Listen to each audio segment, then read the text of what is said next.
প্রিয় স্নেহের 2025 সালের নতুন বছরে ষষ্ঠ শ্রেণীর ছাত্রছাত্রী বন্ধুরা, আশা করি তোমার সবাই ভালো আছো।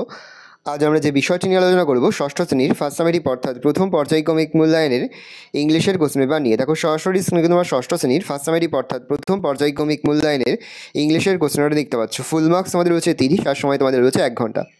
দেখো প্রথমে তোমাদের একের দাগে একটা সিনিয়র প্যাসটা রয়েছে, এখান থেকে কিন্তু প্রশ্ন করা হয়েছে। খুব ভালো করে তোমরা কিন্তু সিনিয়র প্যাসটা পড়ে নেবে, তারপরেই কিন্তু প্রশ্নের উত্তরগুলো শুরু করবে।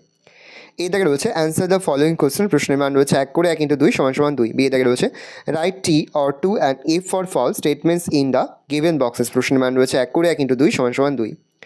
দুইতে রয়েছে read the following poem carefully and answer the question given below. খুব ভালো করে তোমরা কিন্তু পোয়েমের প্যাসটা পড়ে নেবে, তারপরেই কিন্তু প্রশ্নের উত্তরগুলো শুরু করবে। দেখে নাও এই দাগে রয়েছে চুজ দ্য কারেক্ট অল্টারনেটিভ, প্রশ্নের মান রয়েছে 1 করে 1 × 4 = 4। পরে তোমাদের রয়েছে বিয়ের দাগে complete the following sentence with information from the above poem, প্রশ্নের মান রয়েছে 1 করে 1 × 4 = 4। ভালো করে দেখে নাও। সি দাগে রয়েছে অ্যান্সার দ্য ফলোয়িং কোশ্চেন, প্রশ্নের মান রয়েছে 2 থেকে প্রশ্ন করা হয়েছে। 3 দাগে রয়েছে give the opposite gender of the following words, প্রশ্নের মান হাফ করে হাফ গুণ 4 = 2। পরে রয়েছে give the plural form of the following words, প্রশ্নের মান হাফ করে হাফ গুণ 4 = 2। পরে রয়েছে fill in the blanks with appropriate collective noun from the given help box, প্রশ্নের মান রয়েছে 1 করে 1 × 2 = 2।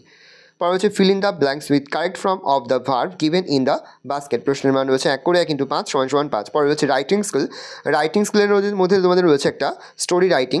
এই বোর্ড জানি কিছু পয়েন্টস দিয়ে তার ভিত্তিতে তোমাদের কিন্তু লিখতে হবে। প্রশ্নের মান রয়েছে 5 আর অর দিয়ে রয়েছে একটা story writing paragraph writing your hobby. এই রয়েছে টোটাল তোমাদের ফার্স্ট সামেটিভ অর্থাৎ প্রথম পর্যায়ক্রমিক মূল্যায়নের ষষ্ঠ শ্রেণীর ইংলিশের কোশ্চেন পেপার। ভালো কোশ্চেনটা দেখে নাও। আশা করি ভিডিওটা ভালো লেগেছে। ভিডিওটা ভালো লাগলে ভিডিওকে লাইক করতে ভুলবেন না। আমার চ্যানেল নতুন হওয়া লাল কালার সাবস্ক্রাইব প্রেস করে পাশে বেল আইকন প্রেস করে যখন নতুন করে ভিডিও আপলোড করি সবার ফার্স্ট নোটিফিকেশন পেয়ে যাও। আর এই ভিডিওটি তোমার বন্ধু বান্ধবী আত্মীয়স্বজন সবার মধ্যে কিন্তু অনেক শেয়ার করে দিলে। বছর ষষ্ঠ শ্রেণীতে পড়ছে, আমরা কিন্তু ইতিমধ্যে ষষ্ঠ শ্রেণীর প্রতি বিষয়ে সিলেবাস প্রশ্নটা এবং নমুনা প্রশ্নপত্র কিন্তু আপলোড করে দিয়েছি। তোমাদের এখনও পর্যন্ত সেই ভিডিওগুলো না দেখে থাকো, ভিডিওগুলো কিন্তু তাড়াতাড়ি দেখে নাও। তোমাদের সকলকে জানাই আগাম পরীক্ষার অনেক শুভেচ্ছা এবং অভিনন্দন। আশা করি সকলের পরীক্ষায় খুব ভালো হবে।